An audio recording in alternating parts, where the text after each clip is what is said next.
One of the most exciting trends that we're seeing in the dental and vision community today is really the growing carrier concern with provider directory accuracy.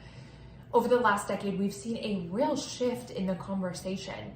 10 years ago when it came to the provider directory, the conversations that we were having with clients, the focus was always on total access points and being able to showcase these really broad, really robust provider networks. Well, over time, what we began to see is that these organizations were struggling to keep their provider records up to date. They weren't removing deceased providers from the directory.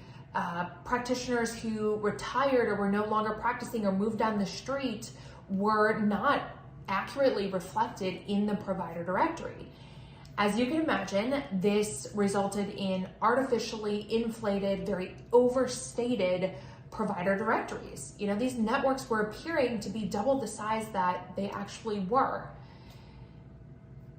There was a day when no one really wanted to be the first to shift their focus to the member experience.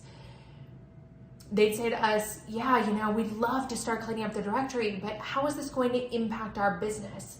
If we're focused on improving the member experience and cleaning up the directory, while our competitor over here is focused on, maintaining those total access points, is that going to compromise our business? Their network is going to appear to be double the size that ours is.